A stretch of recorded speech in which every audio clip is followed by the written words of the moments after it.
Is there such a thing as writer's block? Well, what does it take to be super creative over the course of a career, over 10 years, 20 years, 30 years, 40 years? 4 specific nootropics that you can use to improve your creativity. 20% of scientists and researchers take prescription drugs in order to increase their performance in some way.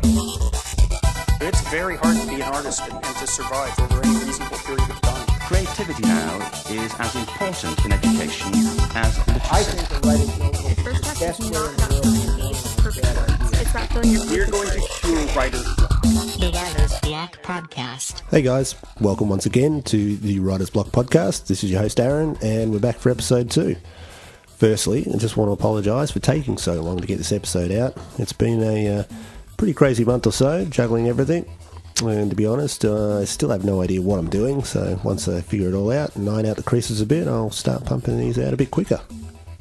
In the meantime, today's episode is one that I was constantly thinking about for about a week after recording it. There's a lot of gold in this one, and it'll prove valuable, I think, to any creative who's wanting to pursue their passion and make a living doing what they love. Bryce is an internationally respected commercial illustrator from Ballarat here in Victoria. With more than 20 years of experience working as creative across all mediums, he's currently represented by the illustrious Jacky Winter Group, and they themselves have an incredible roster of artists. And he's built a reputation as a leader in the Australian illustration industry.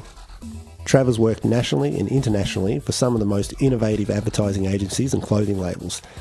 And just to give you an idea of some of the brands and companies that Trav has worked on projects for, I've got a few here and you might recognise a few of these.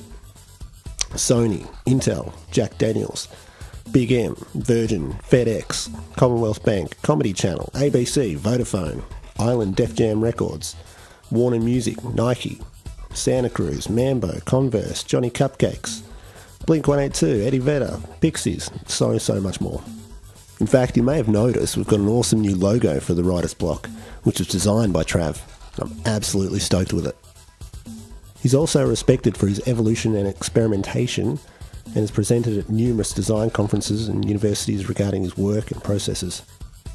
Trav's got a really interesting story, an inspiring one, and he's a real testament to the saying that you basically have to be prepared to eat shit and be patient for about 10 years in order to achieve success.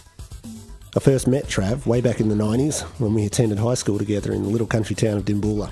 That's actually how we started the conversation, and then 10 minutes into it I realised that we weren't even recording. Again, no idea what I'm doing. Probably not an entirely bad thing though, as we talked about some things we probably shouldn't have. Speaking of Dimboola, there's a couple of instances where Trav mentions a guy by the name of Tim. He's referring to a mutual friend of ours, also from Dimboola, Tim Williams. Tim and I have been playing music together in various punk rock bands for well over 20 years. You can find Trav on the socials at Travis Price Illustration on Instagram and Facebook. That's TravisPriceIllustration. At ByPrice on Twitter. That's BYPRICE. And don't forget to check out his website at travisprice.com.au. And as per usual, the links to anything we discussed on the episode can be found on the show notes at thewritersblock.co. Alright, let's get into it. Hope you enjoyed my conversation with Travis Bryce. All right, now we're on.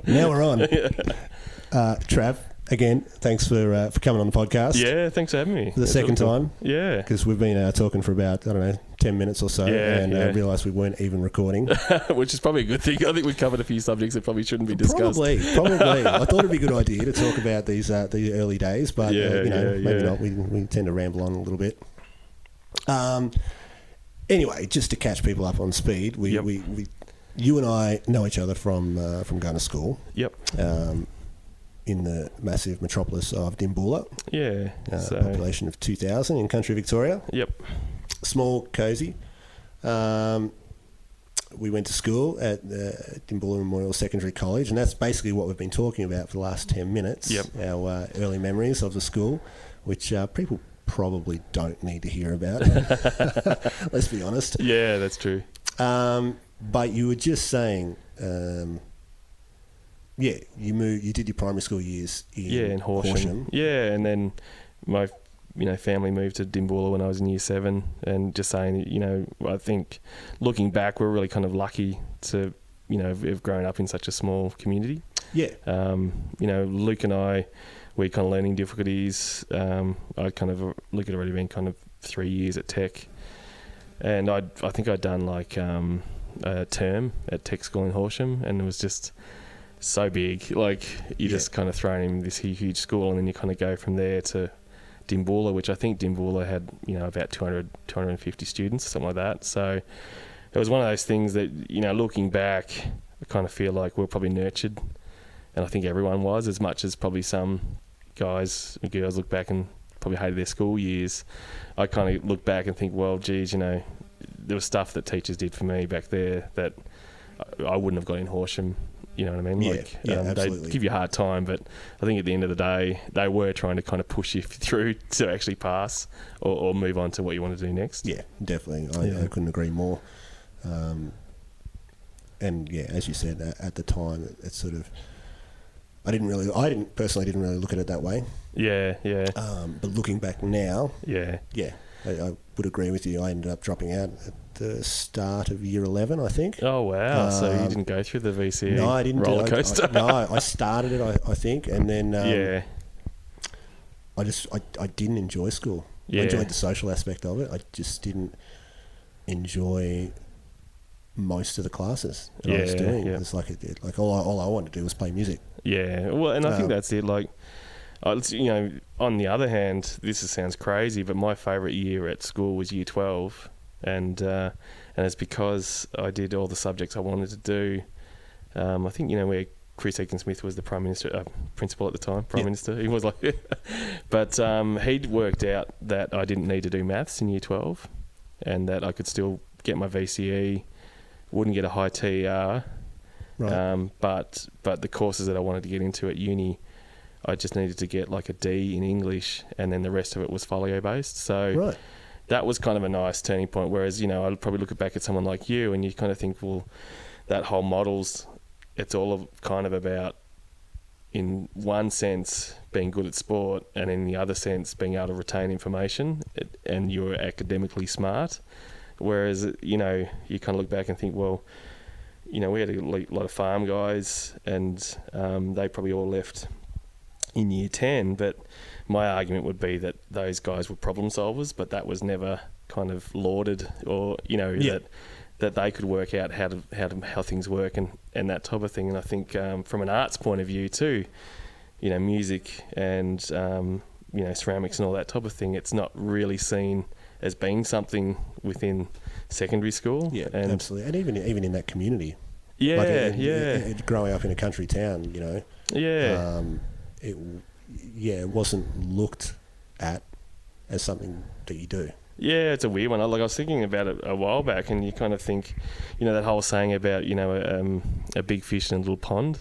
Yeah. And it kind of felt a little bit more like a weird fish in a little pond, if that makes sense. Yep, absolutely. So a lot of the time, I still really enjoyed my time there, but you probably do find that you naturally conform, and kind of do what you do in your own time, if that makes sense. Yeah. So I think, like I was saying before, the fact that you and Tim have come out of Dimboola and what you guys have been able to do with music is just, to me, it's just freaking amazing, because there's no, I guess from my point of view with what I've done, there's a vague kind of path, but from what you guys have done, there's no like set path to you do this and you do that.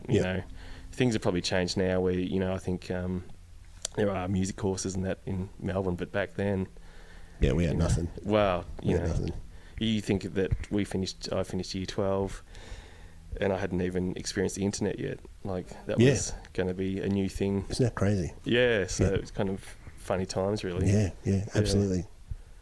I remember Tim used to print out, because he was still at school when I left. He was still at school because he was a couple of years younger than me, and he used to print out web pages, like go to websites of bands that we used to listen to, old punk bands, and he would just print out like every page of their website just for me, just to read it. Oh wow. From the school, using the school's internet. Yeah, it's crazy. It's crazy access. Now. Like I remember, certain songs that you liked. I remember listening to it on tape, like I think it was Ween's Push the Little Daisies, Yep. and writing down the lyrics. I used to do the same. You kind of think, what? Like half those lyrics you can't understand. Mm-hmm. Yep. So you can see, like back then, there was all these mistaken lyrical kind of things that you thought, oh, that's what they say, you know, like Tony Danza and all that type of thing. Yep. It's just crazy. Isn't that funny? I was saying to someone the other day, we were talking about singing the wrong lyrics. Yep. And I was saying that for years in Behind Crimson Eyes, I was singing the wrong lyrics to one of our songs. Oh, wow. For years. I just thought it was something else. And then one day I brought it up to Josh, our singer, and I said, isn't it this? And he's like, no, man, it's never been that. Really? So I've been singing it wrong the whole time. Yeah, like, it's crazy. Yeah. It doesn't matter. But anyway, so prior to school, like, when did you sort of realise that it was the whole arts thing? Yeah, just trying to think. It's just something that you've always been into. Yeah, it's a weird one. Like I can remember kind of being in prep and trying to draw stuff off TV, stuff like that. So just kind of was always there. It probably wasn't that, you know, open. Probably not until say grade 3 where, you know, people start to say, "Oh, you're good at drawing," you know what I mean, and then that kind of pushes you along to get better again. Like it's kind of that enforcement. So yeah, I kind of think, it was from an early age you're just into it, and then, you know, someone kind of gives you a pat on the back, and then that kind of pushes you forward to keep going, and you know, and so just kind of kept going. I think in grade 6 at Horsham, they kind of it was weird. I think they kind of felt that I didn't have any what's the word for it? I couldn't kind of keep focused in class and that type of thing. Yep. So, which could have been a learning thing, because I honestly didn't understand most things either. But so they sent me off and set me up with a mentoring program when I was in grade 6. So every 2 weeks I'd go off to a graphic designer in Horsham, and he'd set these little briefs for me to do while I was there. So that was kind of a nice thing. And then we moved to Dimbulla, so that kind of stopped after that. Right. Yes, and then just kind of a lot of the stuff you'd learn at school. We had some really good teachers, but, you know, I think the issue I had was I was getting in trouble in art because I'd already kind of done all this stuff 3 years before, and then they're back teaching me how to shade a sphere. Yep, right. Because you have to kind of, you can only move as fast as the slowest buffalo, you know what I mean? So, but I still enjoyed, going through school, but a lot of the time, most of my what I'd kind of refer to as real artwork was done at home. Right. For myself. Okay. Yeah, so it was kind of one of those things, probably no different than you, playing guitar and writing lyrics and stuff like that, that you kind of did all this stuff, and not everyone would see probably the hours that you put in to that. They just think, oh, you know, you're just really good at that. But the truth was, you're kind of a little bit OCD, behind scenes, that you're just thinking about this thing, you know, 100% of the time. Yep. And I think that was probably half the issue, maybe with you at school too, that you're kind of thinking, I don't really want to think about this. I want to think about this thing absolutely constantly all day. Absolutely. Yeah. But I still find that now. Yeah, it's especially, and this is something I've thought about quite often, actually, quite a bit, especially when you're doing repetitive things. Yeah, yep. Repetitive, mind-numbing things. Yeah, like for me, my day job, like I drive a forklift. Yep. Constantly carting things back and forth. Yeah, doing the same thing, and I'm always thinking about something else, either music or lyrics or just musical ideas in my head. So it was kind of like that at school. Like I would just zone out quite often, because the other stuff like science and maths just didn't. It's not that I couldn't do them. Yep. It's that it didn't interest me. Yeah, it's a hard one, I think, and I just think, you know, that's where the system, it probably has changed, but it had to change in that, you know, I don't know, like I think there was probably certain people who were very smart that we went to school with, but there was probably other people who could just remember information. Yeah. But they couldn't problem solve. That's my argument, you know, that whereas, you know, they probably needed to nurture some other things, you know, along the way, I think that... And I guess it's hard too that, like I said, you just don't know what you know, financially what a career if it's viable or not at the same time. Like, you're trying to work out what you're going to do. Like, I think for me, I like to draw, and you're kind of like, well, how does that kind of cross over to a job? Absolutely. So, looking back now, it's probably become a sign writer, which would have been pretty cool. Mm-hmm. Which the average person on the street can understand what you do.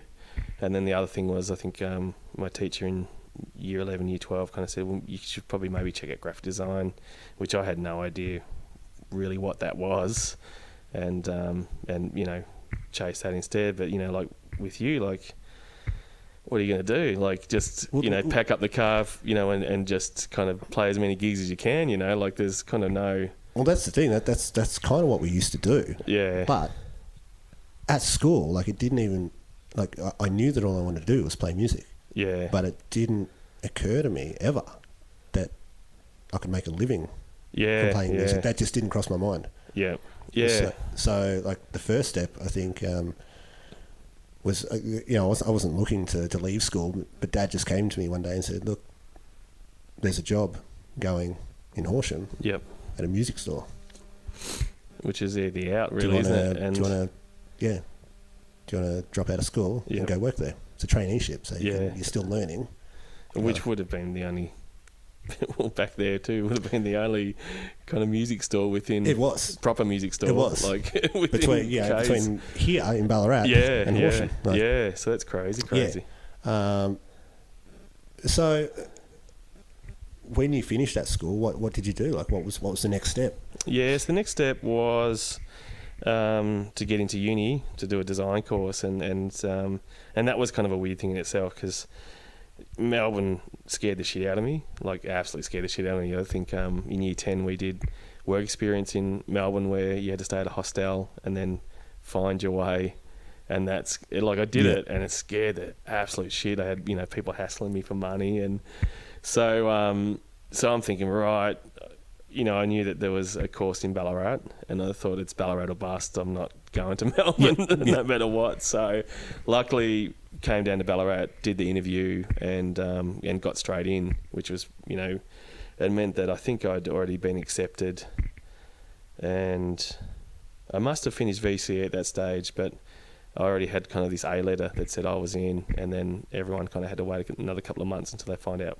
what school had accepted them. So that was kind of a blessing in disguise, I think, looking back, because I think that it's always these sliding doors, like, what if I didn't get in there? Like, what would I have done?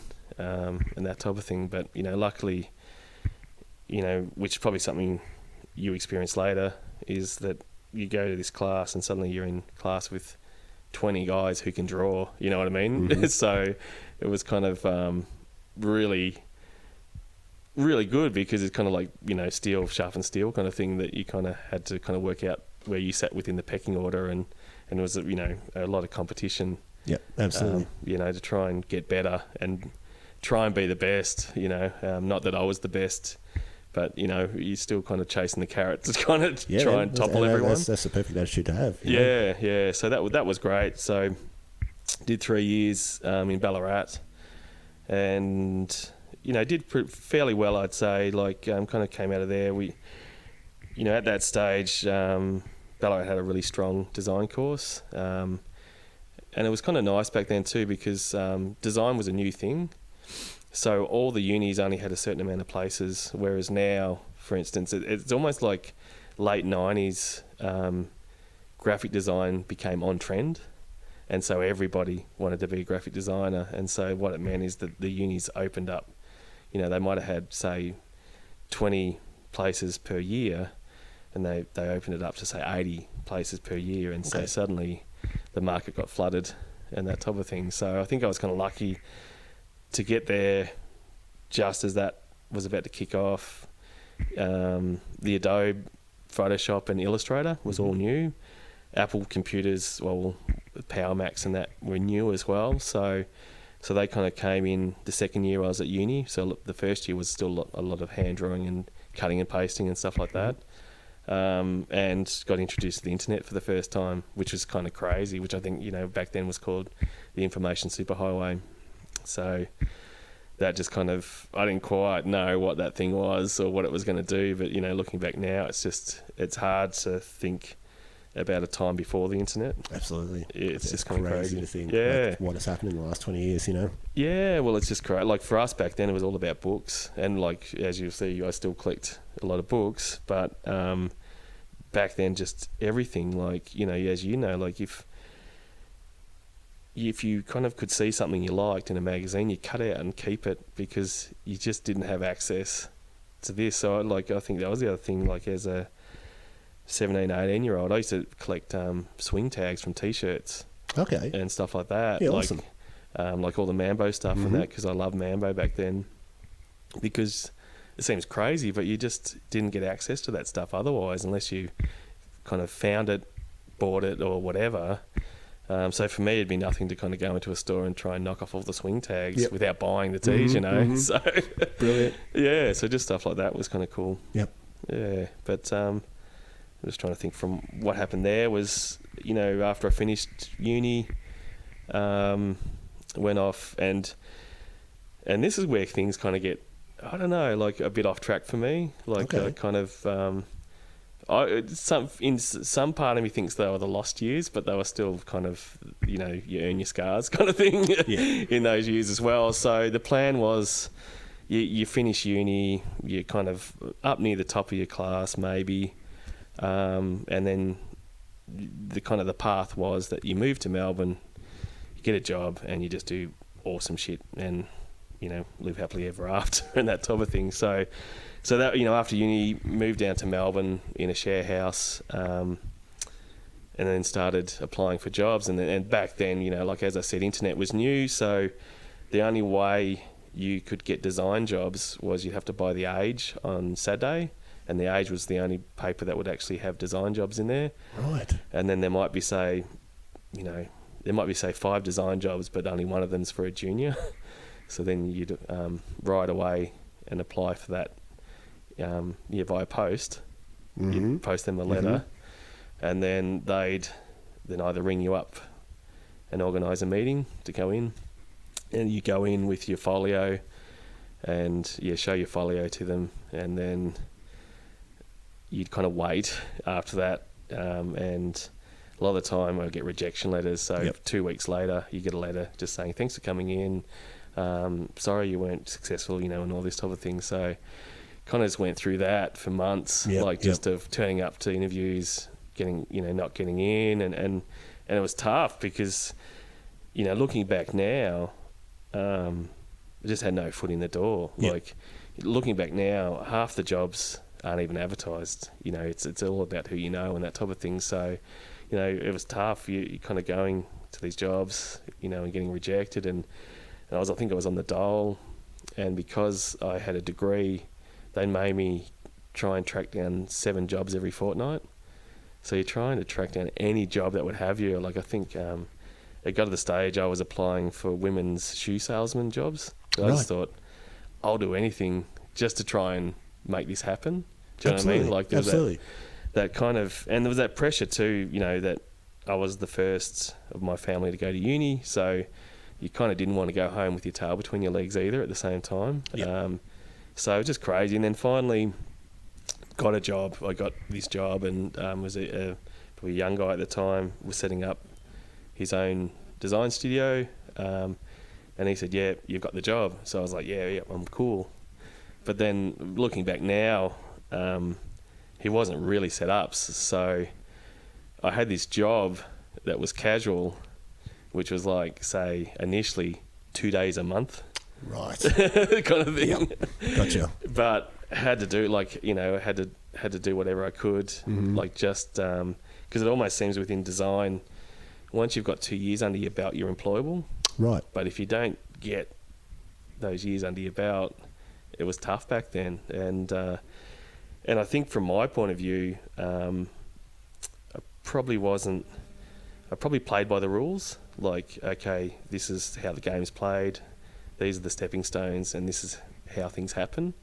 So at the same time, I probably wasn't helping myself. Right. At the same time, like, so I had ideas like that. Well, in your folio, you can only show the work that was actually done. You can't show work that was just made up, if that makes sense. Yep. So stuff like that. So, so if you kind of had got a job that wasn't, creatively amazing, well, that was in your folio, and that's what you showed. And so you weren't really kind of probably showing, much muscle within there as well. So, yeah, kind of did that for ages. The other thing I should say too, like now you probably say, "Oh, Trav, why don't you freaking get a computer and do all your own work?" But kind of back then, computers were about $6,000, and they were a big deal. Like you just didn't. Just the average person didn't have a big computer, and especially Apple computers back then, which back then too was very Apple and PC. So if you were using files or whatever on Apple, they weren't really converting over that well back then either. So it wasn't an easy kind of fix to just get a PC and work off a PC. So so I kind of was in the wilderness for a bit there, just trying to get jobs. Worked at a few different jobs. Things happened, and I think coming out of uni being really quite confident in my ability, it just moved to Melbourne, and I was just fucking green. Mm-hmm. Like I remember going into a cafe and just saying, I'll have a toast ham and cheese sandwich, and they're like, we don't serve that here, and you're thinking, what? Like this is just, I'm a fish out of water. Mm-hmm. I have no idea. Mm-hmm. And so it was weird. It was kind of like I went back in my shell for a long time, and didn't totally recover, I think, for a long time either, because I'd still worked as a designer and worked on a lot of different jobs, like did a lot of website stuff, which then back then meant that you did a lot of flash animation or games.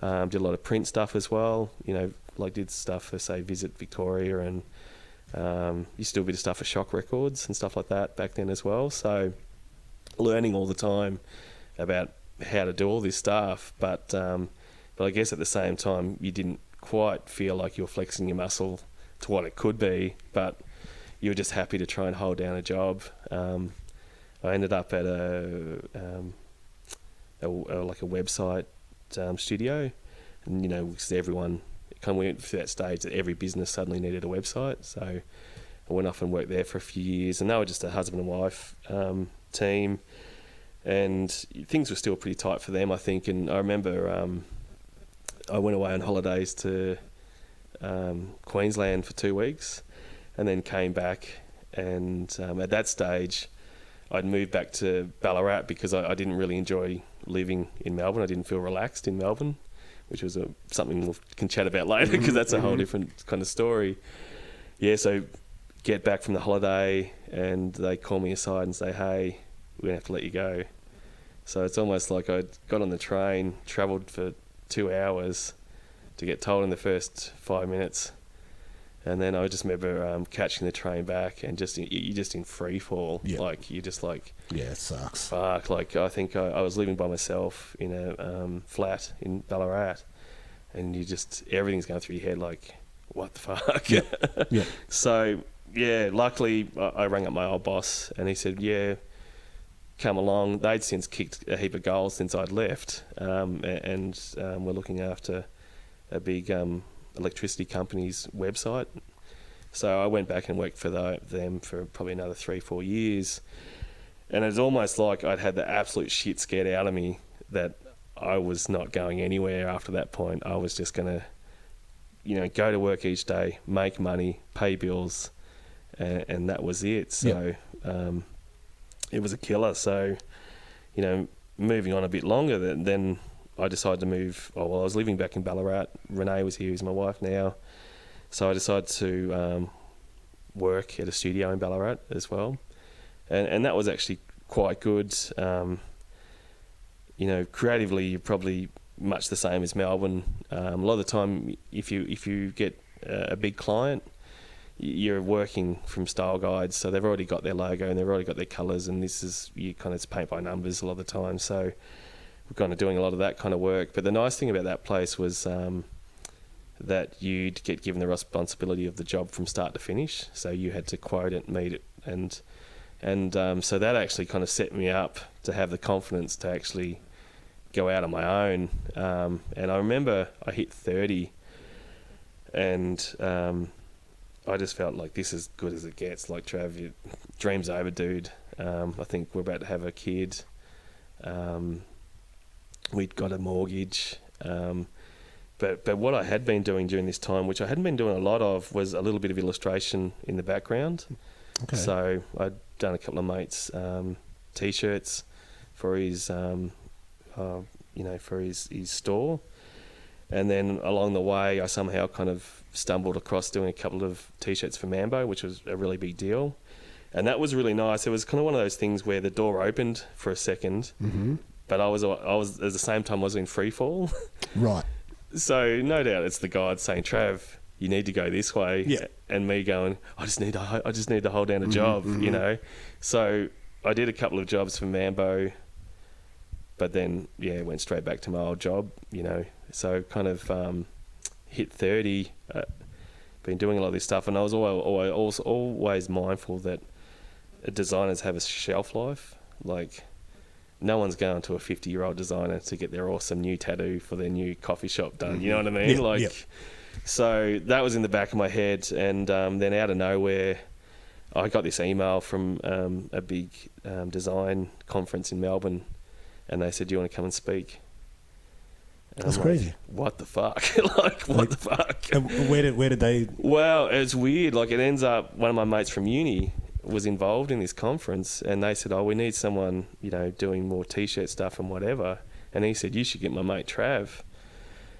And I was kind of looking at this thinking, you know, they're going to be joking. I haven't really done enough. But for some reason, I agreed to do it. And I was like, fake it till you make it. Yep. Like, fuck. Like, so this conference was a 2-day conference, and some of the like caliber of people speaking, they kind of flown in from New York and everything. And here I am, you know, trying to fucking talk shit and trying to make it sound a lot better than what I was. I love it. Yeah, like crazy. So, you know, I got up, did my talk, really just talked through how things had been. And, that was kind of the catalyst to say, hey, fuck it. I'm going to quit my job and I'm going to become a freelance kind of illustrator, designer. And it's been 10 years now, and it's been crazy ever since. That is crazy. Yeah. Like, just to say, that's it. Like, I'm going to do this. Like, just go all in. Well, that was it. Yeah, and it goes against. And I think, you know, looking back to us growing up in Dimboola, it goes against everything that's naturally in us. Yep. To kind of step right out of our comfort zone and be insecure or unsecured, you know, to something. Absolutely. So, but that being said, I was still smart enough to have an exit strategy. So nice. I'd worked out that if I could get a couple of days at the local uni, that was going to be enough to get me through. And that being said, I'm probably a bit hard on myself in that, like, looking back to those years in my 20s, I actually learned a lot, and across, you know, design, and I did everything you can imagine, like animated TV ads and all this. So while I didn't feel like I was flexing my muscle, I was actually doing a lot of work. Absolutely. And you know, and still high caliber work at the same time. But I think it was that whole thing that I remember, you know, as an 11-year-old, I wanted to be an illustrator. And then, you know, it's almost like, I think they call it like a quarter life crisis, which you're supposed to have at 25, but because I'm a dickhead, I had mine at 30. And, you know, and the whole thing about the quarter life crisis is that you're kind of on this path and you've gone off your destination point, and you kind of, you know, need to rejig to, okay, I've got another 10 years, how do I get from here to here? So, that was kind of an interesting kind of, you know, 10 years. So, you know, even now when I look back at my 20s, it's hard to think, geez, they were great. Do you know what I mean? Because you were just in kind of turmoil internally. The whole time about what you're up to. It's a cool story though, man, and it's very interesting, and it's brought you here. You know what I mean? Like, well, that's a crazy thing too. Like, you know, that's the other thing that, you know, I mentioned that I didn't enjoy living in Melbourne. I just never, and you know, like someone like you thrived in Melbourne, but I just kind of shut up shop, you know, and kind of had a couple of key mates, and then they moved away kind of interstate, and then suddenly I'm just there by myself and just totally like didn't know how to speak to Melbourne people, if that makes sense. They're different. It was hard to absolutely. relate, you know, because I always kind of grow up, you know, doing shit like, you know, a fun weekend would be going to the tip and lighting things on fire. You know what I mean? Like just stupid crap like that. And then it was hard to be confident around Melbourne people for me. I think for me, I found myself being surrounded by people that were from the country. Yeah, okay. Yeah. So all the guys I was playing music with, they were country boys that had come to Melbourne. Yeah, well, I probably went the other way, whereas I went into probably an industry that was very kind of Melbourne orientated. So, I look back and it's funny. I think about the guys I worked with, and they, like I guess at secondary school I was pretty loud and always kind of doing something, and then it's almost like I went into my shell for 10 years. Yep. So the guys who I worked with would probably laugh and think that wasn't Trav, but the truth was it kind of wasn't quite me. I was kind of in survival mode. You know, just trying to kind of keep things going, keep it all together, you know, and try and make the best of it, I guess, at the same time. But, you know, at the same time too, like I'd argue that in my head, everything had rules. And so in my head, you sit back and you wait for the perfect opportunity to arise. Mm-hmm. And the truth is, you know, you make your own luck. Like, exactly. You know, they say, you know, that whole thing that isn't it funny that people who work hard are really lucky? And that's the truth of it. Like I was sitting back, just waiting. And meanwhile, there was probably guys who, you know, may not have been as talented as I was, but they had the gift of the gab, and they had probably the confidence to sell themselves. Exactly. You make your own luck. You just gotta make shit happen. You know, I'm back in this thing thinking, well, if they see my work, they'll understand. And it's like, that's not how it works at all. Yeah. So that was kind of, a weird time, I reckon. Like looking back, I can probably look back too and say there was probably a lot of anxiety that I didn't realise was there at the same time. So, you know, that voice in your head is kind of telling you the whole time, man, you're not going to make it. You're not going to make it. Mm-hmm. And at the same time, like I saw something yesterday and it said anxiety is my co-pilot. Right. Which is so funny because it kind of is. Yeah, because absolutely. it's the thing that keeps pushing you to try and get better. Yep. In that nothing's ever good enough as well. Yeah, definitely. So that was kind of an interesting kind of phase. Like looking back, it's probably now 10 years on from that, I can look back and see positives from that period. But for a long time, I looked at it. As failing, I guess, a lot. And it's probably the last 3 years I've said, no, man, you kind of did your thing. You've got out of your comfort zone and you got through it.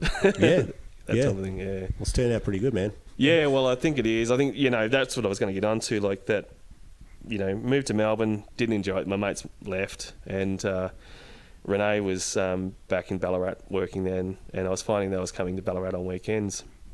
And there's this weird thing that happens in the country that it's got 30 hours in the day because you can just get, it just feels like you got time. Yep. Time on your hands. So I decided, to move back, commute after that. And then of course moved back, came back and worked here as well.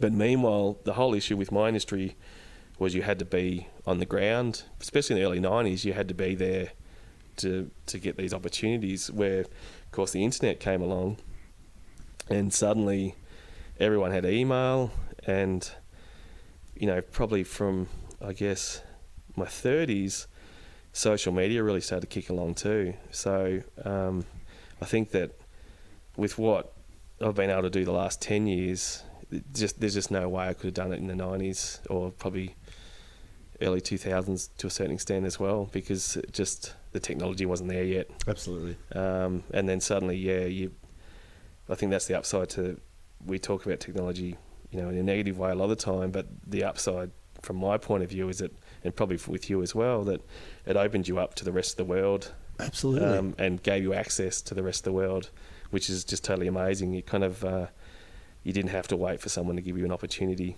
to actually get your stuff out there or in front of someone. So That's it. Yeah, it made crazy difference, I guess. Yeah. Yeah. Yeah, absolutely. From a musician's point of view, like a lot of musicians sort of complain that people aren't buying music anymore, like they're just downloading it and stuff. But from our point of view, like when we put out our first album, our singer uploaded it to bloody Pirate Bay or something. Yeah, he's like, I want people to download it. I want people to hear it. We're not going to make any money off it anyway. It all goes to the record label pretty much. Oh, it's funny. But if people hear it, maybe people will come to shows. Yeah, people come to shows. They'll buy merch. like there's an upside to it. It's just exposure. Just getting. I always think that's an interesting thing. Yeah, because I think that it's not that I know anything about the music industry, but I think that they had a business model for so long that was so good, and then for a long time they've been like, "Hey, that's not the rules." Yeah, you know what I mean. Yeah. And then suddenly, everyone's had to work out how to reapply their model. Which is tough. That you think about some of those guys who smashed it really. I was watching that the thing about mixtapes I think a while back, and they were saying that like the Beastie Boys came out with Paul's Boutique with all the sampling through it, and then of course kind of a few years later that law came in, and I think was it Biz Markie was about to release his, and then he had to go back to the drawing board. I think that's a real shame in that it's these grey areas that kind of this interesting stuff happens. Absolutely. But that being said, everyone's, due their money at the end of the day. But for sure. Yeah, it's just a hard one. Sure. That there has to be kind of these rules within that as well. Yeah. But in regards to uploading stuff, I just think it is that I had a mate who always says you can't sell a secret, and it's the truth. Like, you can hold on to things so tight, but if you take a little less money and put something out there, it's kind of the carrot, that is the stepping stone to other things at the same time. Absolutely. So crazy. Well, let's talk about your little workspace here. 'Cause this is pretty cool. This is where all the magic happens. Yeah, apparently. Talk us through. Well, talk us through what we've got going on here. So look, we probably should. As you would have noticed, I live in the suburbs of Ballarat, so it's pretty quiet. School's down the end of so I've got 3 kids, and they all live here with me and my wife as well. And for instance, there's a door right next to my study, which is one of the kids' rooms as well. So it's been interesting. It's initially it was a weird thing because I was been working from home ever since the kids were babies, right? As well. Yep. So you kind of just learn to work around it. I think the upside to the house is actually quite big because it's kind of built back in the 80s, and one of the upsides to Ballarat is that buying a house is affordable for most people. So so it's meant that we've got these 2 lounges, so the whole half the house is separated. So it means that during work hours I've got this whole front lounge area and study space to myself. And it's been good. There has been times where kids have been crying and I'm hiding in our walk-in wardrobe taking a brief from one of the big ad agencies. Yep. And you're like, you're thinking, don't talk too loud as well. But it's been fine otherwise. It's one of those things you kind of just get used to. I'm kind of that belief that it's a little bit like that whole thing about going to public school versus going to private school. I just think if you've got the drive, you're going to do whatever needs to be done in whatever space you got, using whatever tools you got. So for me, it's been good. Means that the upside to working from home is it's all tax deductible at the same time as well, which is kind of nice. But there's definitely downsides as well, like which is it's probably been a battle for me at times where you're super stressed out. This job's due, something's not working out, and you're freaking out a bit, and then suddenly you walk through that door and you're with your family having tea. and you're supposed to switch off. Do you know what I mean? So that's been something I've had to learn about myself, I think, about switching off. I don't know if it's something that you've had to as well. Like, we were talking about the OCD state. Yeah, absolutely. That this thing constantly is wrapping around your head all the time, and you have to learn that you can't be there all the time. Sometimes you have to be in the moment with your family. Definitely. And have to try and cut off. And I'm not saying that I've mastered that, but I'm probably a lot better than what I was 5 years ago. At the same time. And you're conscious of it too. So that was going to be something I was going to ask you. Like, what do you do to switch off? Yeah. And do you have to sort of like set yourself boundaries when working at home? Definitely, I reckon. I think so. Like, I've kind of learned too that, for instance, on weekends, like for me, a great weekend was doing stuff around the house and then sitting out the back with music going, having a couple of beers while the kids are playing, and sketching ideas for the upcoming week going ahead. Yep. And I've kind of learnt that it kind of burnt me out. Like, I kind of wasn't really probably being in the moment or switching off. I just felt like you're in this race, and if you slow down, you're buggered. You know what I mean? Yep. So for me, it was you're running as fast as you can, constantly, and then trying to fit family in around it. Yep. And so I've kind of come to that realization that it just doesn't work like that. That you have to have that time to switch off, otherwise you go crazy. Like, definitely, it's nuts. In regards to switching off, like for me, winter's a tough time. Because you get cabin fever, and like I think say 3 years ago, I remember I'd be at home, I'd walk down to the end of the street, which is 100 metres, and drop the kids off to school. I might say hi to someone. I'd come back home, I'd work all day, communicate with people via email, and then my next outing might be to the supermarket, and that might be for like a week. I may not see anyone, talk to anyone, apart from my family, and it just sends you round the twist. Yep. Like, because you kind of get to this stage where you actually don't want to go out and speak to people either. I can understand kind of how a hermit works. Yep, like, definitely. they kind of get in this mentality that I don't want to talk to people or whatever. So for me now, I've realised that I have to walk. Like, I have to go for a walk. When I'm probably at my optimum, I'm walking every morning at 6 for an hour. Yep, awesome. Just to get out and about. It's it's a weird thing because I'm probably not the fittest dude, but I've worked out that it's not a fitness thing. It's a mind thing. Absolutely. I think that's something that comes with age as well. Like, as you get older, you realise that to be your best self, or do your best work, you need not only a healthy mind, you need a healthy body as well. Yeah, that's it, and it's crazy. Like just the they talk about the endorphins and everything that it puts in your body, and I always say, that's bullshit. And then you kind of do it, and even like on the cold mornings, you feel the cold. It's funny how your body reacts that day. The other upside to that too, a lot of the time, is I'll walk with a couple of other mates who work in the creative field as well. So awesome. So we'll chat about work or what's up or what's pissing them off or whatever, and you kind of you kind of actually have social interaction. Plus, it's probably good for all of us at the same time. Definitely. Yeah, so that's definitely been something that helps in that. If I'm walking, I've been a bit slack the last day of last week because I injured myself, but as long as I'm out every couple of days, my head's in a good place, and I feel like I'm on top of work and I'm on top of the family at the same time. Yep.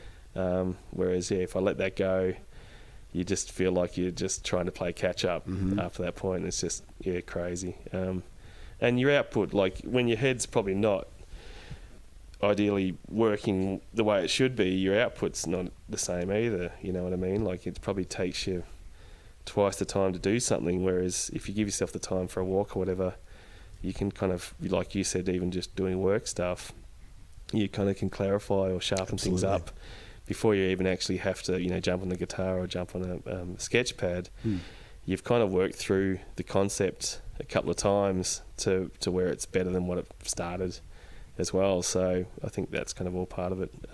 Absolutely.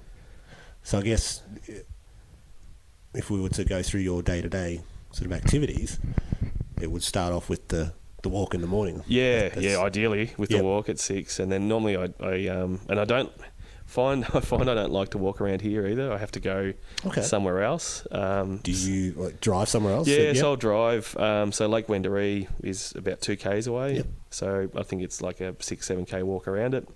So you get there in the morning, and it's quite nice because you'll see the sunrise. Yeah. There's heaps of kind of bird life and everything as well. And you'll kind of get around there within an hour. I'd imagine there'd be a lot of people. A lot of running and people walking getting in that around, hour as running well. and that type of thing, and cycling around there. So it's kind of a hive of activity in the Yep. morning as well. And you kind of do that, and it's this whole thing about. For me, this sounds absolutely ridiculous, but it's about being connected with the outside world. Yeah. Like breathing, smelling, hearing, and all these things that you don't realise are really important for your body to actually get out and feel that as well. And so normally by the time you get back, the kids are kind of getting up and then make them lunch and get them sorted, and then walk them off to school. So you kind of have time to kind of have a coffee, some tea, and some breakfast, and then get into work. And normally, at the moment, I've got a planner on the wall, so I've got all my days with sticky notes on them to what I'm supposed to be working on. So a lot of the time, I don't have to think too much. I'm like, okay, I've got to do this today. That being said, I still do a lot of thinking outside of work hours. So for me, it is still relaxing at night to when the kids are gone to bed and we'll be watching something on TV. I've always got this little sketch pad with me. Right. And it's just putting down rough ideas and trying to work things out. Okay. And I think it's probably back to when I first started working in the studio. Was I used to be shit scared that I wasn't going to be able to come up with something quick enough. So it'd be like you're in the studio and then they say, hey, we need to put an extra track on, just smash out a song for us, kind of thing. That's kind of how things work in the studio. In that say if someone's come in and they want their logo designed, there's kind of set amount of hours, and you have to smash out say four concepts, different concepts to show them. So I used to freak out when I was young, because you would get writer's block and that type of thing in that. So what I used to do is try and find out the night before, the day before, what we're going to be working on tomorrow. Right. So then I'd go back home, or if I was commuting, I'd be sketching and trying to brainstorm ideas so that by the time it came time to do the job, I'd hit the ground running. So that's kind of still inbuilt in me. Yeah, perfect. To work that out, because it's time management now with kids too, that I can't do late nights every night. I still need to spend time with Renee, and I still need to spend time with the kids as well. So, like I said before, it's still a seesaw in that I can't do that all the time because I'll go nuts, but I still need to do it for the output at the same time. Yeah, absolutely. Yeah. And I think it's like anything that if you've got a job coming up in 2 weeks' time that is coming up, it's just nice to be able to dot point little things on that lead up to those 2 weeks, because you'll find that you'll come back 2 days later and say, oh, that was kind of a shit idea, but this is a good idea, and work through it as well. Cool. It's going back to the physical space here. Yep. And I've got a heap of things, ideas and that sort of written down here that I want to talk about, so it could jump all over the shop. Cool. But is there one thing in here that you simply can't sort of operate without? Wow. One thing in your studio that... it's a weird one. This one's probably a weird one. It's sunlight. Right. Yeah. Okay, so natural light. Natural light. I need natural light. So interesting. Yeah, it's a weird thing for me that if I can see outside. So my desk, sits in front of a window. Yep. And if I can see natural light, that I'm pretty good, especially sunny days. Yeah, right. I feel really good. How do you go working at night? Yeah, working at night's fine. It's fine. It's more just getting some light, I guess, just to kind of keep you going. The other thing I'd say that I can't work without is my ideas journals. So I carry this sketch pad, and I think I've got these black kind of boxes underneath my bookshelf. Yeah. And so if you pull one of those out, there's a couple of them that are just full of old Sketch ideas pads. journals. Yeah, right. So Crazy. I can actually go back and go, oh, here's was some concepts for Mambo. Yep. Or so that's probably the big thing for me, that I take them everywhere. You're probably the same with songs and lyrics and that type of thing. Yeah, I quite often come across old folders and Yeah, stuff that yeah. have lyrics that I struggle to remember writing. Like, Yeah. did I actually come up with that? That's terrible. Yeah, it's crazy, but it's one of those things that I think I've had, probably I've been doing the last 20 years. Yep. Is always have an ideas journal. Yep. And a lot of the time I'll put a different sticker on the front that someone's given me. Okay, And so it's yep. really funny in your head. You can visualise when you did that Yep. by what that sticker might be as well. Right, yep. It's a little bit like when Yeah, you first hear a song and you remember what you were eating. A Yeah, bit like that. yeah. So, yeah. I was it's, going to funny. I was going to say my old school diaries Yeah. have different stickers on them, Yep. and you could look at those stickers and that would sort of take you back to that year. Yeah, it's funny, isn't it? Stuff like that, and you can, and it'll just be something straight out of it. I remember this was happening then, or I remember I did this, or something good happened, or whatever it was. Yep. So it's really funny with that stuff. Absolutely. Yeah. So when a client comes to you with a project, Yep. what's the sort of process you go through, the creativity? Yeah, wise? it's a weird I one. guess it sort of varies from client to client. Yeah, it does. It's because to a certain extent, I'm a gun for hire. So a lot of the work I still do will be with an advertising agency. Right. Yep. And so they'll have some campaign that they need this illustrated section done. So you kind of put on this different hat that within that they have an art director. And I think when we're doing jobs like that, normally it's a good budget. It's, you get paid really well. And my whole thing is to be as easy as possible to work with that art director. Yeah. They call the shots, and your whole job is to try and get to the finish line as quickly as possible for them at the same time that they're happy with. And so that's kind of always good, because you kind of, what would you say, like you have that alpha creative where they're the shot caller and you're just the tool to get it done and do whatever they want to do. And, from that point of view too, that if I'm difficult to work with, well, they'll say, hey, Trav Price, pain in the ass to work with, let's not get him on the next job, kind of thing. Yeah, So there's kind of that kind of work that's the bread and butter that pays the bills, and then there'll be the other jobs that as I kind of touched on, that I used to steal swing tags from so t-shirts is a really big thing for me. I love t-shirts and t-shirt design. So a lot of the time with t-shirt design, it's a bit of a different one where it's a lot more love. The budgets aren't there as well. So it all depends on who actually approaches you. And you kind of have to be careful with that stuff too, because, sometimes you'll have someone and they'll come in and they'll say, yeah, man, this is the budget, just do what you do.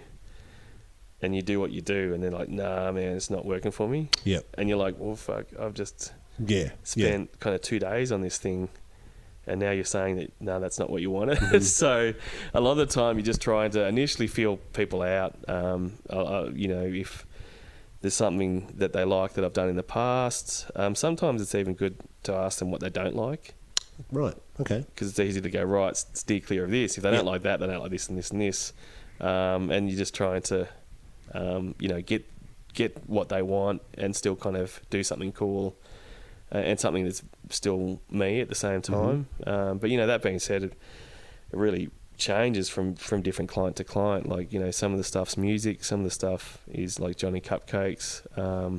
Some of the stuff, I do stuff here in Ballarat that's very different to what a lot of that t-shirt stuff is too. It's a lot more probably mainstream, connecting to a wider audience as well. So a lot of the time that comes into it too, where you're trying to break down who it is. I probably find these days that it's easy to work with someone who's already established. Right. So someone who's already got a t-shirt label up and they're going really well and they've been in the game for about 3 years. Whereas it's harder to work with someone, they're thinking about launching something. It could even be a business, for instance, and we're going to start a sandwich shop. And for me, they're red flags, because a lot of the time they want you to do something pretty cheap, but you're going to have to be holding their hand and explaining yourself and showing every extra option that whole process through. Right. If that makes sense. Yep. So a lot of the time these days, I kind of find it's easier just to keep busy on the bigger jobs, who have an art director or who've been around the block a few times, and they know what they want or what they like, and you kind of have a good working relationship with them. You're kind of on the same level, so that it's really easy. Whereas, some of those other jobs, which is probably back more to when I worked as a designer, that you suddenly, the hardest part I think within design is that, you know, they have this whole thing about the customer's always right. Okay, so, you know, this sounds arrogant, but, you know, you've spent 20 years doing what you do, and then you've got old mate who used to be a mechanic, but now he's decided to do a coffee shop. Yep. And he's art directing you on what he wants. Do you know what I mean? And, yep, absolutely. And the scariest thing is they'll say something like, "I'll know it when I see it," and that's when you know you've just got to call it quits. Yep, Get the fuck out. Definitely. And that still happens. That still happens every now and then. With, but I guess now I can see those red flags early on. Right. And a lot of the time too, just mindful that, instead of saying no, you just say, "Look, I've kind of got a bit on. You know, it's probably not going to happen or whatever." But that being said, I'm booked up for the next 6 months anyway. Yeah, so that's awesome. So it's kind of nice in itself. Yeah. Yeah. And you've like, speaking of like Johnny Cupcakes, like, and Mambo, like, you've worked with some pretty high profile companies. And artists like Sullen. Yeah. Johnny Cupcakes. Mambo, you've done work for bloody Pixies, Blink-182, Pearl Jam. It's been a crazy. mix. Like, how does this come about? Like, well, yeah, it's weird. I guess the last 10 years. So we probably spoke about me, going through the quarter life crisis, and then working out from there the exit strategy. Do some teaching, and I must say that was really interesting, because I kind of quit my job. I kind of didn't feel creative at that stage either. I kind of knew I wanted to pursue illustration. I didn't quite know. So I went out and became a member of Illustrators Australia. Okay. So back then, all the agencies would look to Illustrators Australia to try and find talent for their jobs. So I joined that up, and I got my first job, which was with Leo Burnett, which was a big advertising agency. And so my first job was, you know how you have a ham bag for Christmas that the ham sits in? Yeah. I had to, it was for David Jones, and I had to draw the diagram of how to cut your ham off the bone. Right. That was my first job, and I think it was like worth, say, $600, which isn't a lot. But, I was like, shit, like I'm off, I'm off and running. Yeah. So kind of started doing a lot of that commercial jobs, anything from banner artwork for like for Yellow Pages or Codral, FedEx, like all these. I think I've done stuff for Wheat Bix and Big M, and so all these really commercial jobs through agencies. And then while that was happening, I had also decided that I really wanted to get into T-shirts, but I just didn't know how to make my way into T-shirts. So we'd had our first son, Oscar, and I said to Renee, well, she was kind of off work at the time. I said, why don't we start a boys T-shirt label, and we just do these crazy T-shirts. And so we started doing Mr. Mister, which, looking back, was very kind of based on probably Mambo, like bringing that really crazy stuff back. And at the time, I didn't quite know where that was going to end up, but I just knew that I kind of had to do it. And the upside to that was it was very different. I think we said, look, we'll put $5,000 into this thing, and then if it doesn't work, we can walk away, and it's no big deal. Yeah. And looking back, we can chat about this later, but really what I was doing is creating my own platform with my own money, learning on the job. I think we'd release a few T-shirts every 3 months. Okay. And try and come up with the concepts for them, get even quicker at illustrating and this type of thing. So meanwhile, I'm doing all this commercial work, and I'm doing these kids' T-shirts as well. And then that kind of turned into other things like doing kids' prints and stuff like that. And we're doing decal sets that you can stick to your wall. So it kind of kept growing and growing. And I was getting better and better at illustrating. at the same time. And then things just kind of started to kick off from there. Like, I'd already done stuff for Mambo beforehand, but then because I had this back catalogue of Mr. work, which was kind of, say, 50 illustrations of these crazy things. Then I had Mambo approach me and say, "Oh, do you want to do some kids' T-shirts for us?" And so things just started to kind of snowball from that. Yeah. And social media started to happen at the same time. And then this other thing happened where I was doing all this commercial work, and I was looking at things, you've done a heap of work, but I was looking at it going, but why are all these other guys getting all the cool shit? You know what I mean? Like they're doing Mountain Dew or whatever it is, or, they're doing like snowboards, and how are they getting these opportunities? And I think it really dawned on me then that it didn't matter what you had on your folio, if it was truthful work or not. You needed to actually put cool shit in there, because if you put the stuff that you want to do in there, the client actually doesn't care if that was actually for a job. They just want to know that you're able to do that kind of work for them and that type of thing. So I started to think, well, I've got to start doing these kind of experimental things and starting to push Illustrator more, the Adobe program. So I started doing that. I started doing just fun stuff like if I was into a musician at the time, I'd just do a fan poster, or I was really into Rushmore and the Big Lebowski, so I just did kind of fan posters of those and stuff like that. So all that then became part of my folio, and then the crazy thing was that the commercial jobs started referencing these cooler things that I enjoyed doing. Right. And so that then kind of came across the T-shirts. I started to think, well, if I keep doing kids' T-shirts, I'm going to stay doing kids' T-shirts, you know what I mean? Because that's what you got. So just started doing the odd T-shirt for some little companies and that type of thing, and just building up that folio, trying to do cooler stuff like skulls and all that type of thing. And everything's just a stepping stone to something else.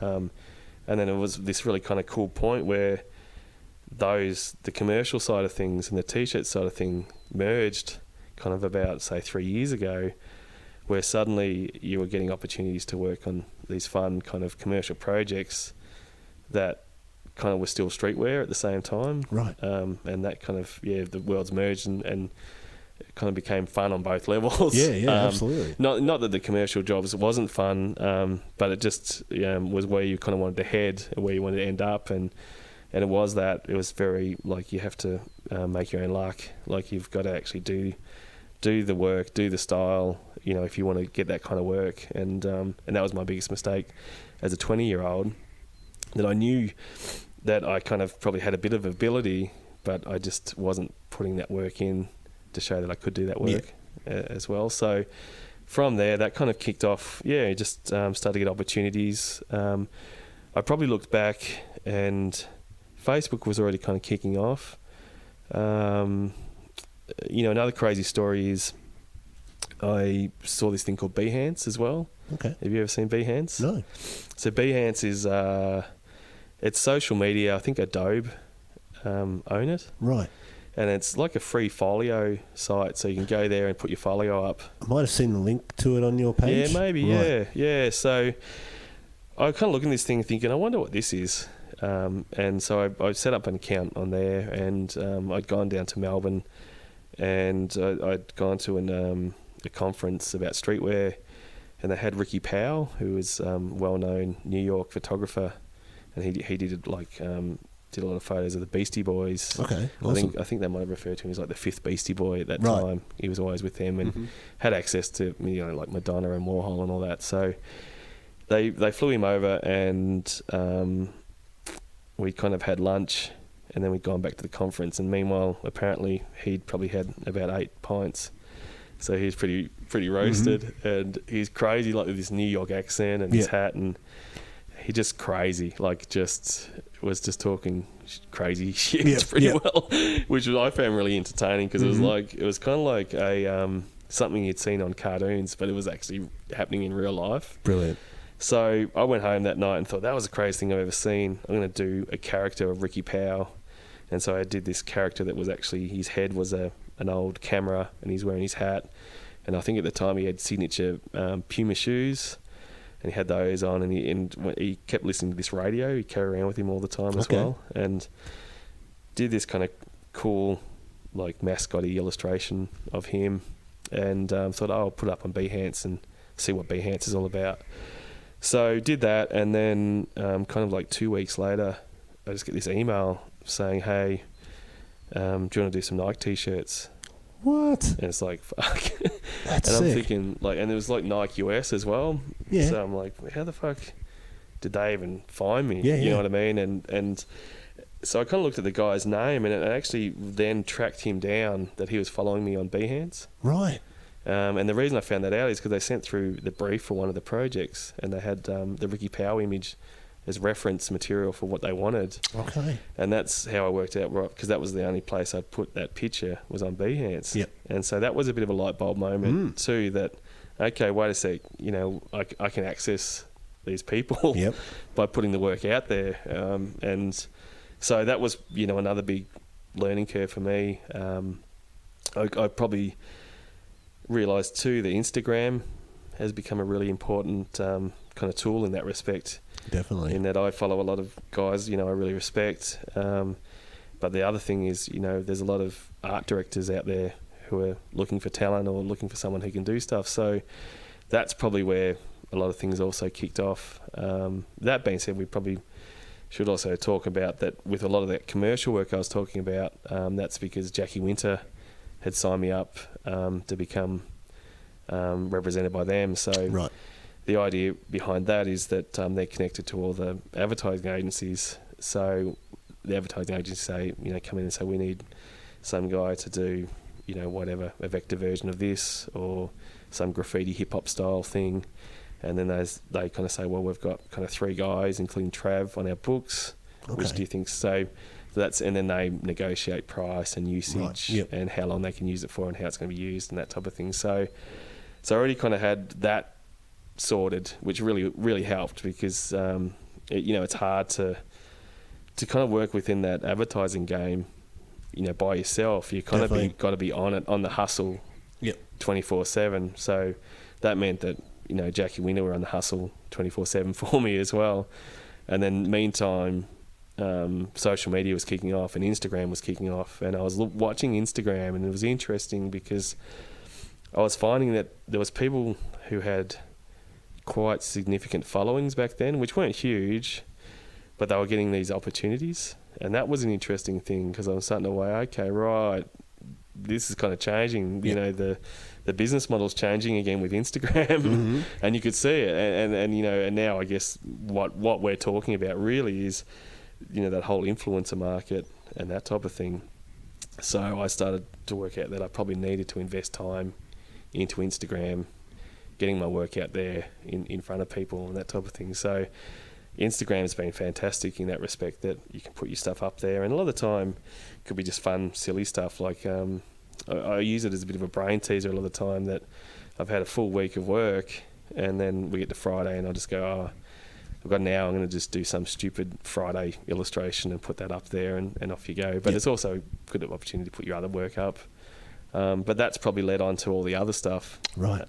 So, you know, yeah, suddenly, you know, on different levels, you might have Nike contact you by, you know, because of Instagram, or I'm just trying to think, you know, and that's probably how the whole music thing happened too. So that was with Mr.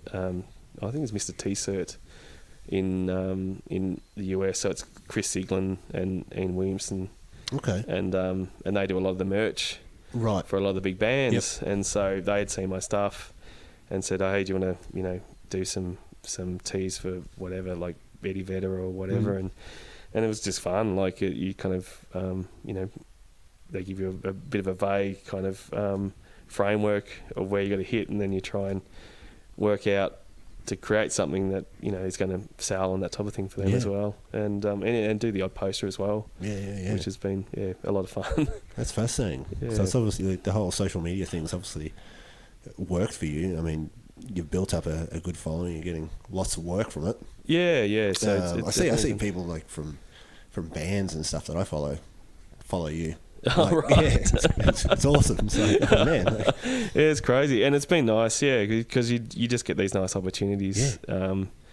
And it's funny too. Like I think initially where I jumped on Instagram, people have this idea that I'm only going to like stuff that's what I consider to be awesome, and I don't think Instagram needs to be like that. Like No. I think Instagram, like I go and like a lot of different illustrators' work, or even if I can see that they're kind of students and getting better, I like their work because you just kind of think that's all it takes is just a pat on the back with each other. Yeah. Keep it kind of PMA and off you go. Try to get better all the time, and and connect, and you kind of find that you suddenly start to have these friendships, which is weird. Yeah. Via Instagram, you Yeah. never meet, but Yeah. you kind of you chat to each other, so that's cool. Or you're both into similar things as well. So, do you do a lot of collaborations with other artists? not really. I think it's a hard one. I think I'm a control freak. Yeah. I'm a passive control freak though, so I'll be submissive and just be agreeable. Yep. So it's a weird one. I don't really do a lot of collabs because it all depends, I guess. But a lot of the time with collabs, if it's two guys trying to draw on the one thing, you never quite get to that pointy end, if that makes Right. sense. Yeah, for you sure. Probably get off to a bit of a rounded end. Yep. It'd be like if you writing music with someone, and I don't know. I kind of sometimes feel that there needs to be that alpha, Yep. who's controlling that project, Yeah, or definitely. whatever. So I think that's a really hard part, because you have to be mindful too when you're working with someone that you don't overstep at the same time and make things weird. So yeah, I kind of find it's easier to play your role, work out who the alpha. It sounds crazy I'm talking about alphas, but work out who's the boss and who's in control, Yeah. and then work from there. It's just an easier way to do it. That if this person's in control, well, I'm just going to take their direction. I'm still going to do what I think is it, but then they're probably going to fine tune it so they're happy with the outcome on their end. Yeah. And vice versa, that if I'm in control of the project, I want to try and finesse it or tighten things up to where I want it to be as well. So yeah, it's a tough one. Yeah. Going back to the Jacky Winters Group, Yep. or agency group. Yeah, Jacky Winter Group. Yeah. Yeah.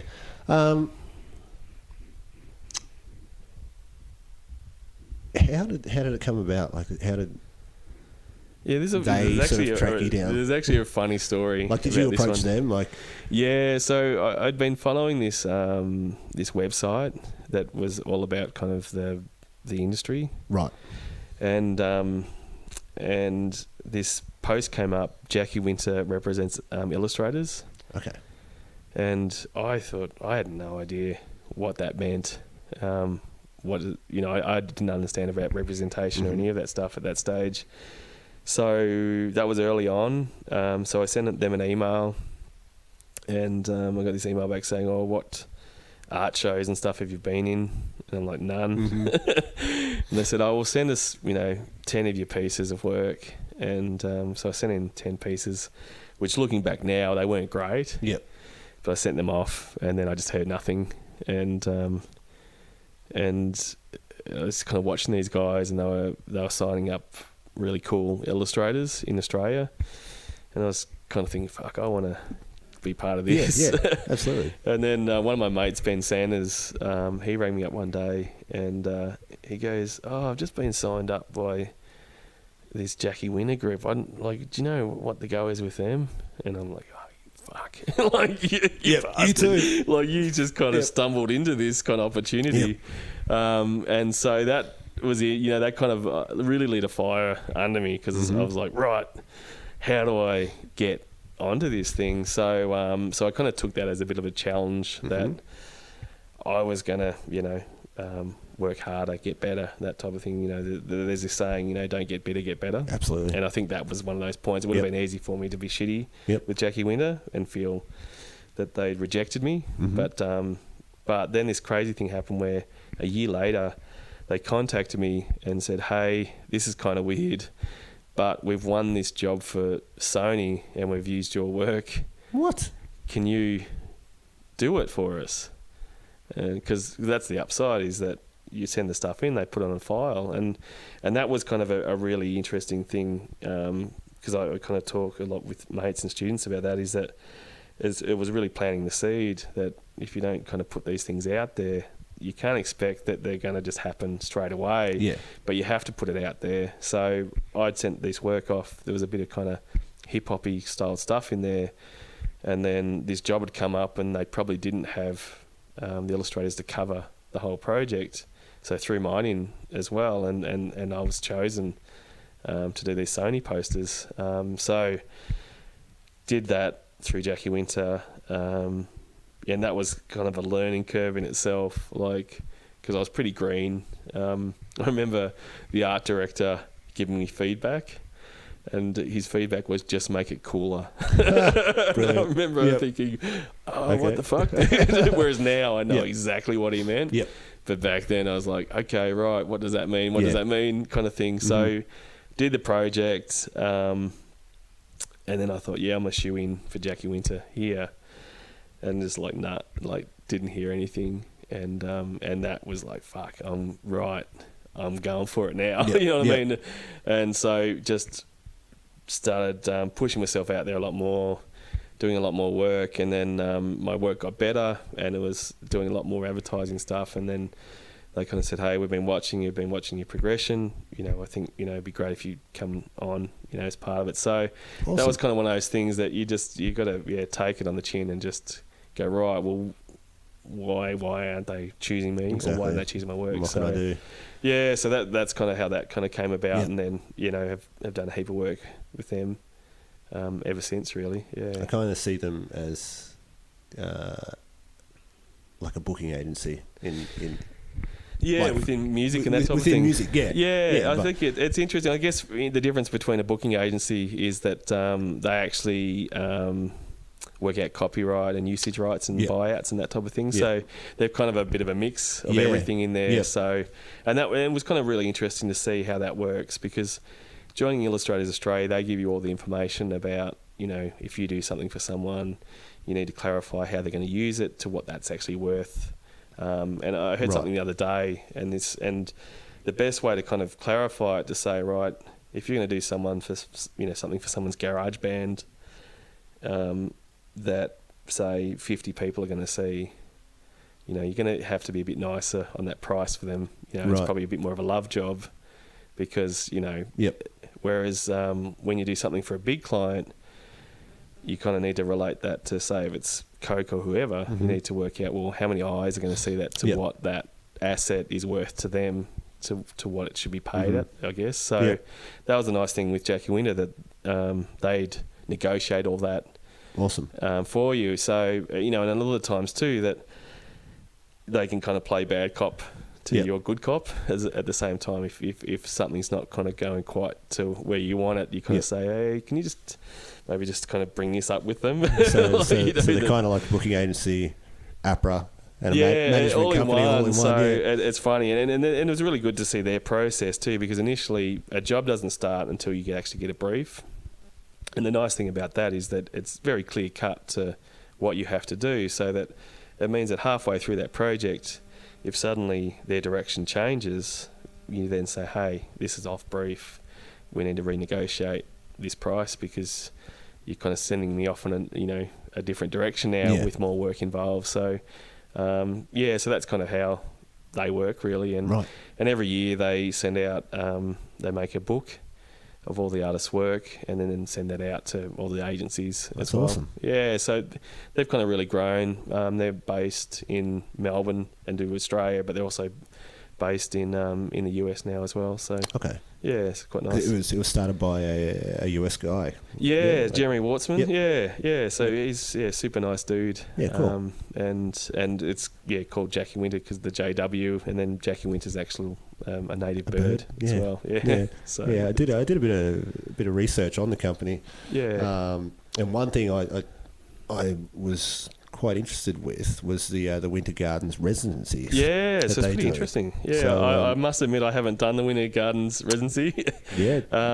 But from what I can understand is I know that Jeremy's family kind of live out Belgrave area, and they've got the Jacky Winter Gardens, and I think the idea is that you submit to go in there and actually work on a project while you're there, and So it's just it's a house essentially, isn't it? pretty well a So it's house. set up for artists. Yeah, and I think as part of it too is like they'll work out who's coming in for the next kind of however many months, and I think the other thing too is that it's not just kind of get there, hang out, smoke cones. Yeah. You actually have to put in there that the project that you're working on, and that might be like a client-led project or whatever it is as well. So Right. yeah, and it's kind of funny. I kind of look at it and think, oh, that'd be nice. But then part of me kind of thinks that it's almost set up for Melbourne-based creatives to get out of the city. Yeah, for sure. Whereas for sure. I kind of feel like I'm in Ballarat already, dude. Exactly. Yeah. That's definitely. I would agree with you on that. Living in a place like and working out of a place like Ballarat, you probably wouldn't need to sort of get away. No, it's not too to bad. Be creative or sort of get inspired or anything. It's not bad. Like I'm just trying to think. Like because I'm on the west side of Ballarat. The actual paddocks are probably only 2 k's away. Yep. So there's actually a thing called the rail trail down there that goes all the way to Skipton, which it used to be the railway line. They pulled it up, and now it's a bike and walking track. So for me, you're actually not that far from nature at any given time. Yeah. So, like, still living in Ballarat, it's great, but I still need to get out and about, and and that's part of it. And I think the other nice thing in Ballarat is that you're just not stuck in traffic. Like I know that if I need to get into the CBD here, which isn't huge, it's going to take me 10 minutes most, and I'm there. I'll probably park nearly out the front of where I need to go, get what I need to get, and then I'm back. Yeah. So you probably find that you're actually not spending time commuting or on trains or on trams and that type of thing. So I think that's probably the nice thing of country living. Absolutely. And that probably comes back to you feel like you have more time to do things as definitely. well. Yeah, definitely. And I think traffic alone would play a big part in that residency idea that Jacky Winters do. Like you get away for I think was it 5 days or something. Yeah. And they pay for your accommodation essentially. It's. And I think that's probably the other nice thing. Like it's a little bit, I always think, when you go camping, that you get back to basics. That actually I can live off, a tent, a couple of pairs of shorts, and that type of thing. And I think spaghetti. Yeah, and I think that probably it's a bit different with the residency, but I guess it's that sense that you're not thinking about bills, and you're not thinking about all these other parts. You kind of it's probably compartmentalising just working. Yeah. And you kind of don't have to worry about that stuff for a week. Yeah. And I think that'd be interesting in itself. I've always liked this idea.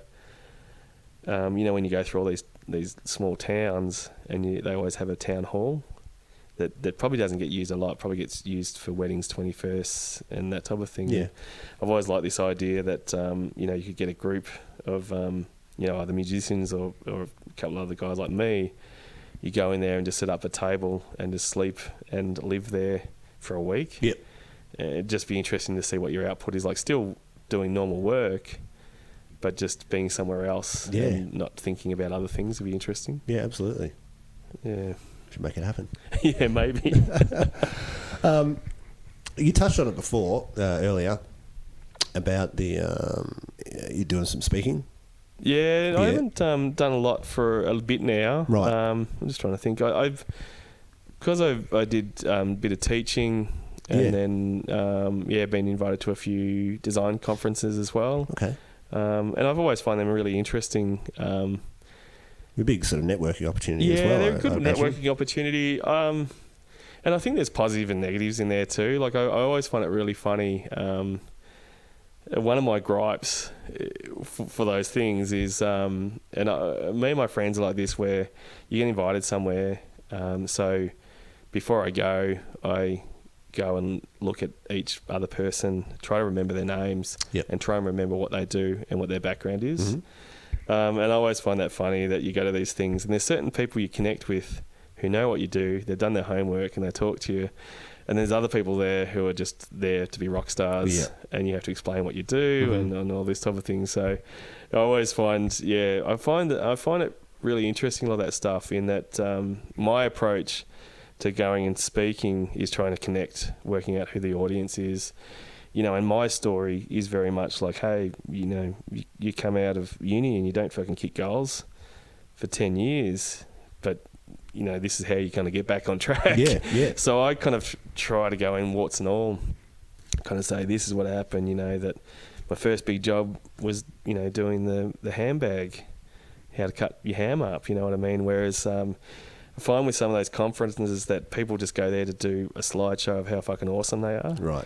And it's hard for that audience to connect to that person that they could do that, if that makes sense. So I'm always mindful whenever I speak, just trying to connect with whoever it is or whoever that audience is, or, and sometimes that audience may not be into design. So you're trying to more talk about what you did, that they can actually then relate back to whatever they're doing. It can be, that, you make your own luck, that you got to do this work, whatever you do, to actually get these opportunities and that type of thing. So, so I kind of enjoy getting out, maybe once a year and talking. And I try to get to the local uni probably once every few years and just chat to the students there and just talk about my work and my, not so much my processes, but more my journey. I think that's kind of probably what I have to offer, to a lot of young designers and creatives, is that, that some of you are going to come out and kick goals, but it's going to be fucking probably about 2% of you that are going to come out and kick goals. The rest of you are going to have to shovel shit for a while. That's it. And work it out and earn your scars at the end of the day. Yeah. So, so that's kind of good. And then, and do the odd workshop as well. And I'm always also mindful of workshops too, that you're actually trying to give them information of how to do things rather than say, this is my style and this is how you do my style. Do you know what I mean? Yeah. I find that a bit frustrating that, for instance, you'll see a certain on-trend thing that then they'll have all these workshops for, and then you'll get all these minions of that person, because of these workshops. And I just find that that's not really a good thing for anyone, that, you should more be just trying to give them, the tools to how to actually work, or this could be interesting or whatever. So, so workshops are interesting. I still try not to do too many of those at the same time as well. And I'm also mindful too that, I don't know, like a lot of middlemen within this stuff. So there's a lot of workshopping places, and so they'll contact you and then they'll say, oh, you'll get paid by how many people turn up. Right. And I find that just a real cop-out, like that they're not really having to take a gamble, really, so if 5 people turn up, you might get $500 kind of thing, and so I'd probably rather go and speak to uni students than, these external private workshops that I just think I don't know, like I think they're there for the greater good, but I just don't think that, I think they're kind of, to a certain extent, kind of leeching off your 20 years experience at the same time, for their own brand. Right. So, so I'm mindful of that. It's not that I'm, worried about all that stuff, but I just think that you kind of have to protect yourself a bit from that stuff as well. Yeah, definitely. And I think that's probably one thing that I'm naturally probably forgiving and nice to people, and it's probably been the last 5 years I've worked out, hey, you just got to cut the shit every now and then, and you don't have to please everyone. Yeah. And I think for a long time there that I'd feel really bad if someone approached me because they had no budget and wanted me to do their job, and I'd probably find myself kind of doing it because I didn't want to let them down. You know what I mean? Yeah, absolutely. So that's where my head's at, and so I found that I need to be a little bit sharper on that stuff. That, you know, I don't have to do that. You know, that what you want me to do kind of helps you. It doesn't, like, that's a lot of prep for $500. I could just work and make easy money. yeah. I think it's it's almost a bit of a skill that you need to acquire. Yeah. How to say no. Well, it is, you know what I mean? and like, I think that was my issue. That and a lot of people just like I'm very much a yes man. Yeah. Like yeah. I find myself taking on too much. Like and stuff that I don't need to. Like, nah, and you know what? And while you're doing it, you're thinking, why the fuck am I doing this?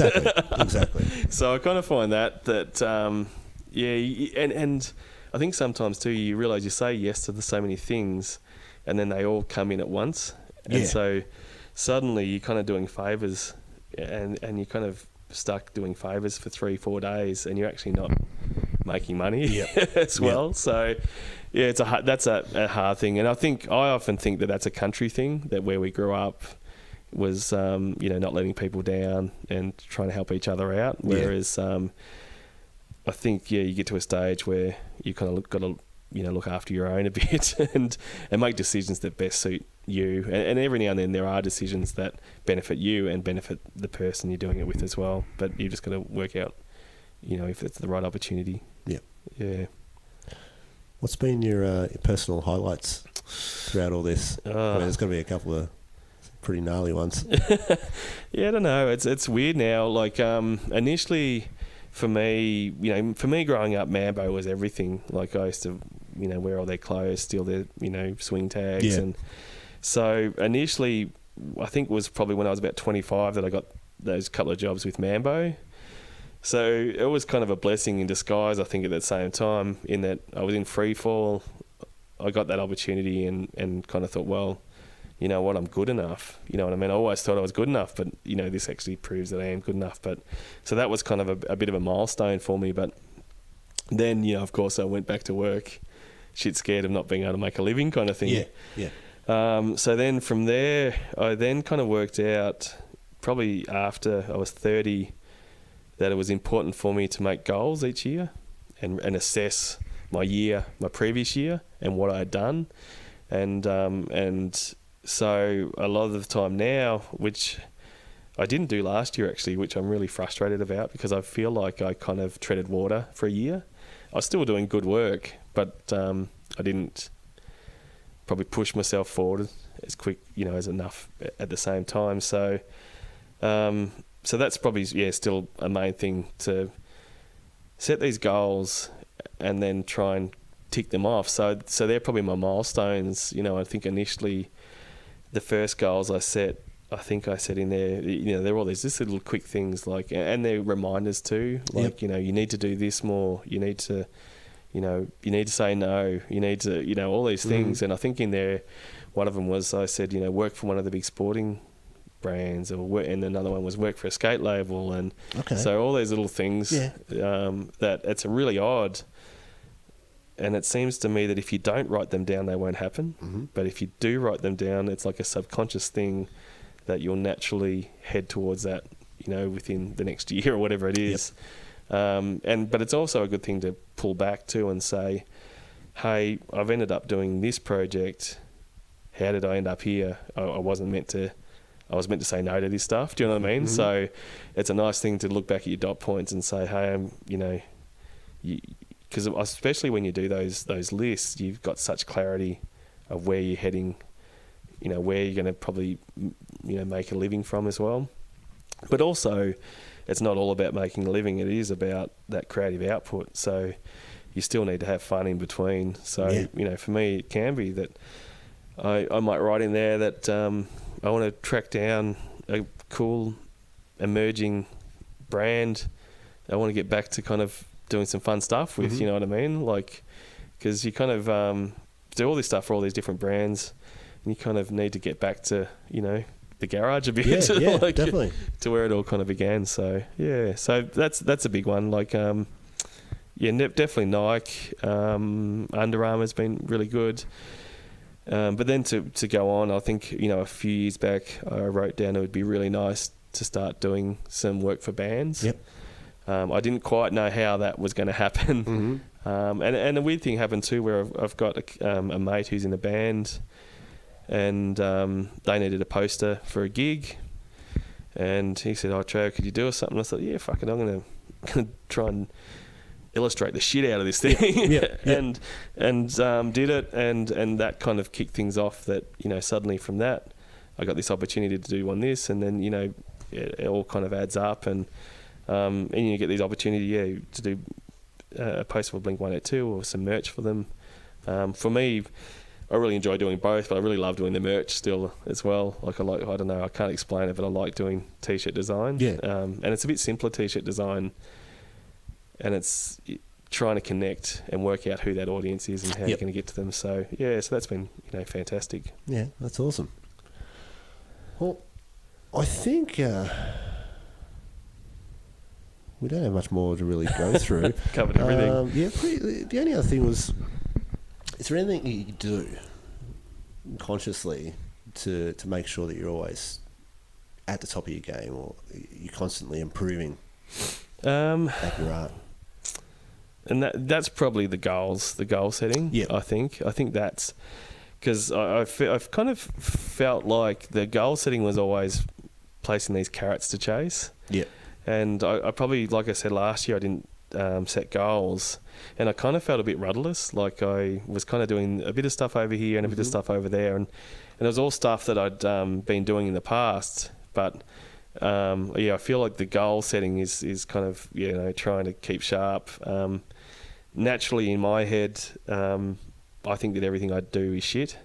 So by the time I finish a project, I think, fuck, you could have done better. Yeah. So that's kind of that ongoing anxiety co-pilot that pushes you to be better.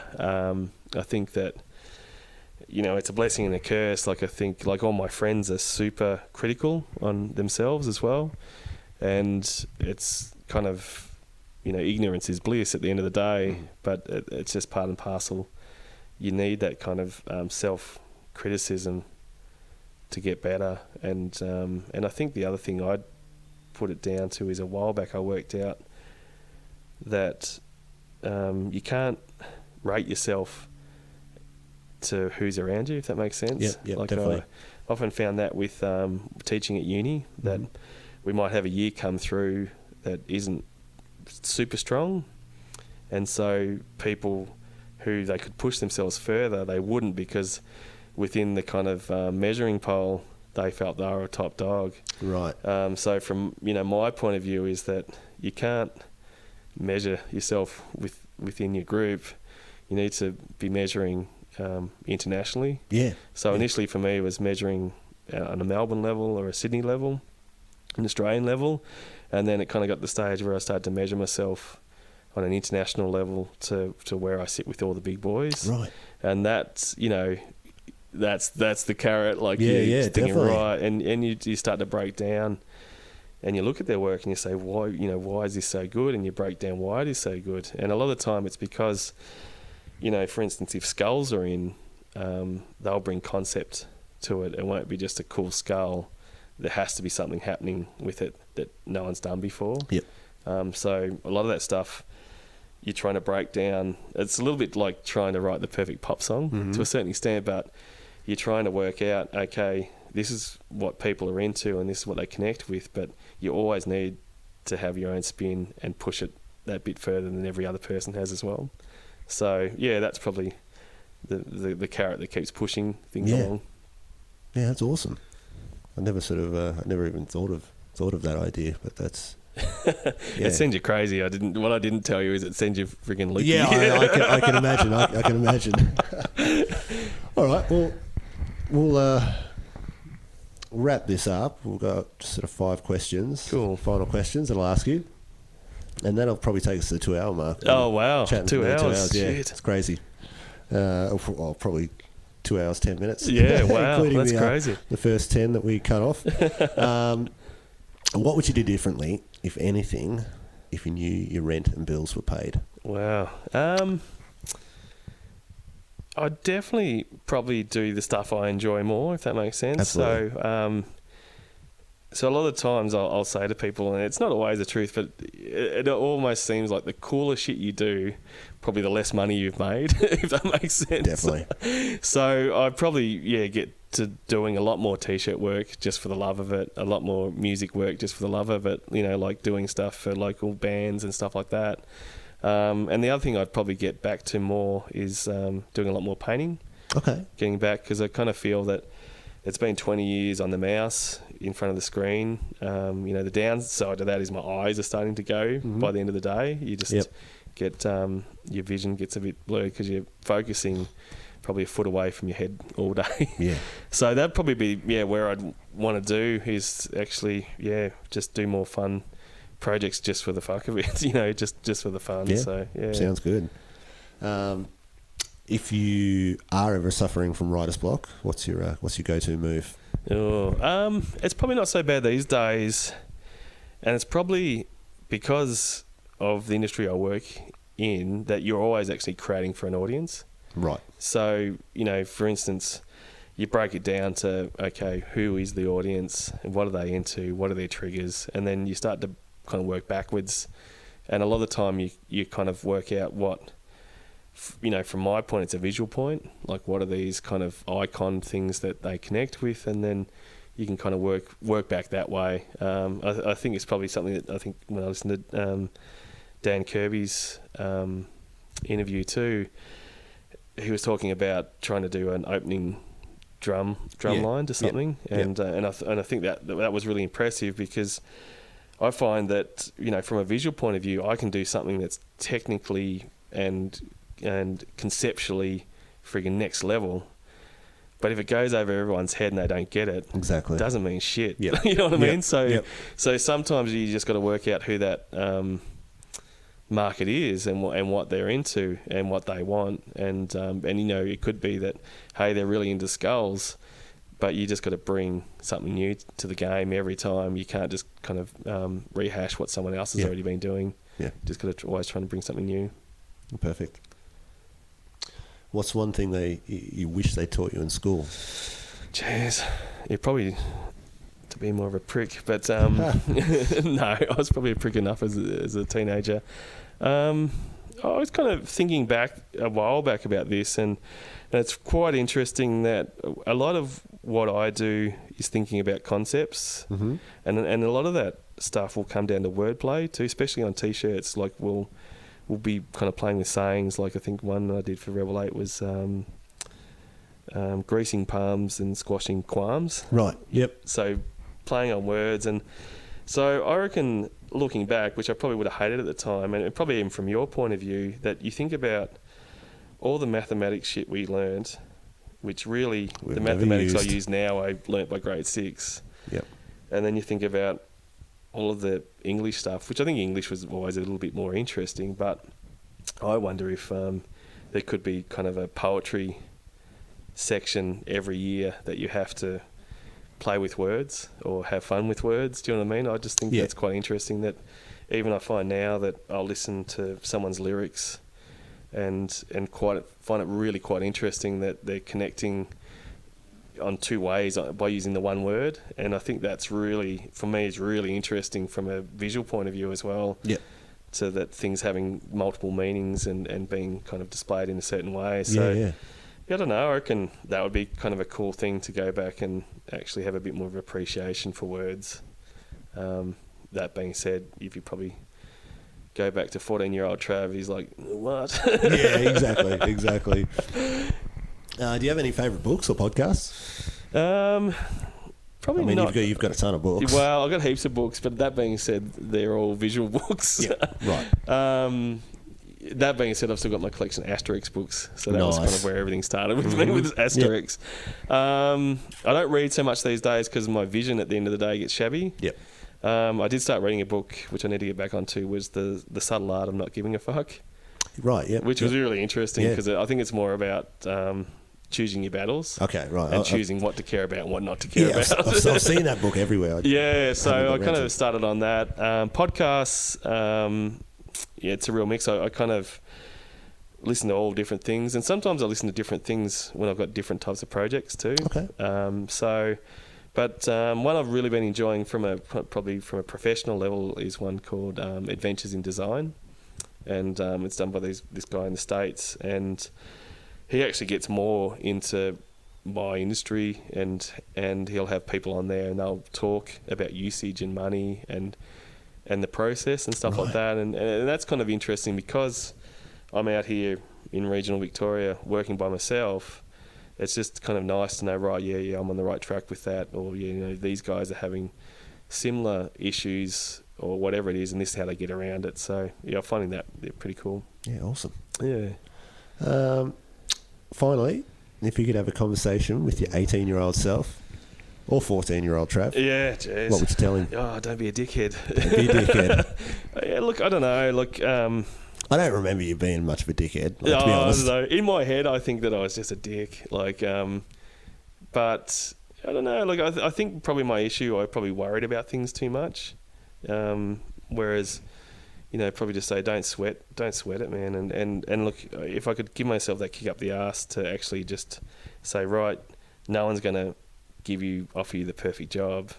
You need to kind of get going. That would be my big thing, is like, mate, you got to make your own luck. Like, I look back now and I feel like I'm trying to play catch up.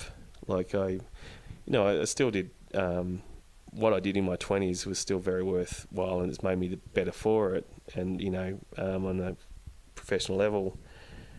But geez, you know, I see kids now, and everyone talks about this next generation, this and that. But shit, man, like, they're just not fucking around. Like, if they want to go and get something, they're going to get it. And I'm seeing guys like 21 who are already starting the t-shirt label and just not giving a shit, or getting that loan to kind of get things happening. And absolutely. I just think, shit, like, I just played it way too straight. Like, you know, like, and I think you kind of get into this headspace that, I can't owe money.